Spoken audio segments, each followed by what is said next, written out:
అందరికీ నమస్కారం.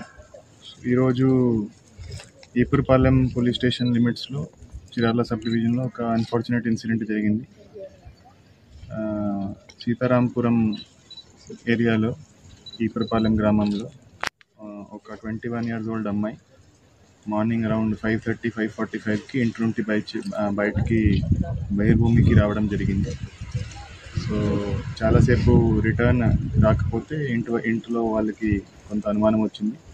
వాళ్ళు వచ్చి వెతికితే వాళ్ళకి అమ్మాయి బాడీ ఈ ఇంటి దగ్గరే దొరికింది, రైల్వే లైన్ పక్కన.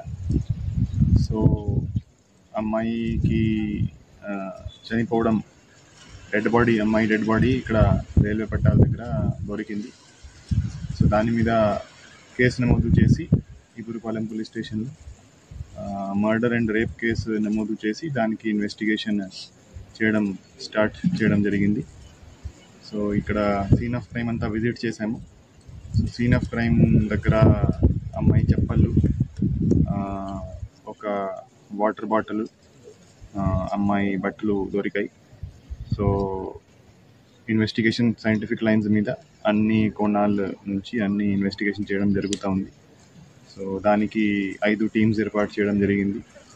సో ఎవరైతే సస్పెక్ట్స్ ఉన్నారో వాళ్ళని ఒక లిస్ట్ ప్రిపేర్ చేసి సస్పెక్ట్స్ను 1 by 1 ఇంటరోగేట్ చేయడం జరుగుతుంది అండ్ త్వరలోనే ముద్దాయిను పట్టుకోవడం జరుగుతుంది. సో ఈ కేసును మేము ప్రతిష్టాత్మకంగా తీసుకొని ఒక సవాల్గా తీసుకొని ఖచ్చితంగా ఈ కేసు డిటెక్ట్ చేస్తాము అండ్ ఎవరైతే రెస్పాన్సిబుల్ ఉన్నారో, ఎవరైతే ముద్దాయిలు ఉన్నారో వాళ్ళను త్వరలోనే పట్టుకొని వాళ్ళకి శిక్ష పడేలాగా ఖచ్చితంగా మేము యాక్షన్ తీసుకుంటాం. Thank you.